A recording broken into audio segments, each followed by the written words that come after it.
چین تبت میں شدید زلزلے سے بڑے جانی و مالی نقصان کی اطلاعات ہیں۔ تبت کے علاوہ بھارت، نیپال، بھوٹان اور بنگلہ دیش میں بھی زلزلے کے جھٹکے محسوس کیے گئے۔ چین کے علاقے تبت میں 7.1 شدت کا زلزلہ محسوس کیا گیا، جس سے کم از کم 95 افراد کے ہلاک جبکہ 130 افراد کے زخمی ہونے کی اطلاعات ہیں۔ مزید ہلاکتوں کا خدشہ ہے۔ شدید زلزلے کی وجہ سے عمارتیں گرنے سے کئی لوگ ملبے تلے دبے ہوئے ہیں۔ ایک زلزلے کا مرکز تبت کے دارالحکومت لہاسا سے 80 کلومیٹر دور تھا۔ زلزلہ مقامی وقت کے مطابق 9:05 پر آیا۔ بھوٹان، نیپال، بھارت، بنگلہ دیش میں بھی زلزلے کے جھٹکے محسوس کیے گئے۔ کٹھمنڈو وادی سمیت نیپال کے مختلف حصوں میں منگل کی صبح زلزلے کے شدید جھٹکے محسوس کیے گئے، جس کے نتیجے میں شہری خوف و ہراس کے عالم میں اپنے گھروں سے باہر نکل آئے۔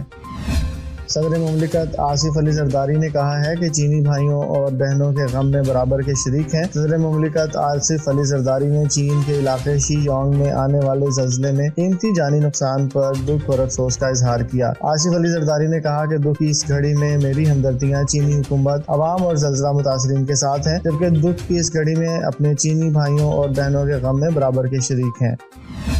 سپریم کورٹ میں ملٹری کورٹس میں سویلین ٹرائلز سے متعلق کیس جسٹس جمال مندوخیل نے ریمارکس دیے۔ آئین میں واضح ہے کہ ایگزیکٹو عدلیہ کا کردار نہیں ادا کر سکتا۔ جسٹس امین الدین خان کی سربراہی میں 7 رکنی بینچ نے فوجی عدالتوں میں سویلینز کے ٹرائلز کے متعلق کیس کی سماعت کی۔ سماعت کے آغاز پر سپریم کورٹ نے انتخابات میں دھاندلی سمیت آئینی بینچ کے دیگر مقدمات کی سماعت بغیر کارروائی ملتوی کر دی۔ جسٹس امین الدین خان نے کہا کہ آئینی بینچ آج صرف فوجی عدالتوں کا کیس ہی سنے گا۔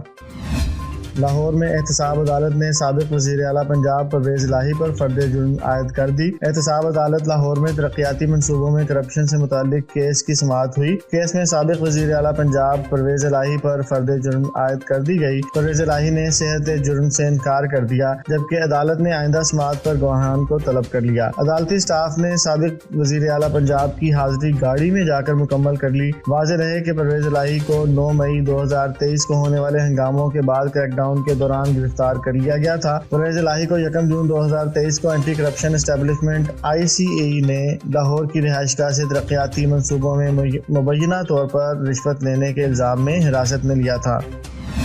وزیر اعظم شہباز شریف نے کہا ہے کہ متحدہ عرب امارات نے رواں ماہ $2 ارب رول اوور کرنے کا فیصلہ کیا ہے۔ وفاقی کابینہ کے اجلاس میں اظہار خیال کرتے ہوئے وزیر اعظم نے کہا کہ اتوار کو رحیم یار خان میں UAE کے صدر شیخ محمد بن زید ال نہیان سے ملاقات مفید رہی۔ سرمایہ کاری سے متعلق بھی بات ہوئی۔ متحدہ عرب امارات نے رواں ماہ $2 ارب رول اوور کرنے کا فیصلہ کیا ہے۔ شہباز شریف نے کہا ہے کہ جب تک بجلی کی قیمت کم نہیں ہوگی ترقی نہیں کر سکتے۔ بجلی کی قیمت کم کرنے کے لیے 2 سے 3 آپشنز ہیں۔ رواں ہفتے ایک اور میٹنگ کر کے آپشنز کو آگے لے کر بڑھیں گے۔ IMF کے پاس بھی جانا پڑے گا۔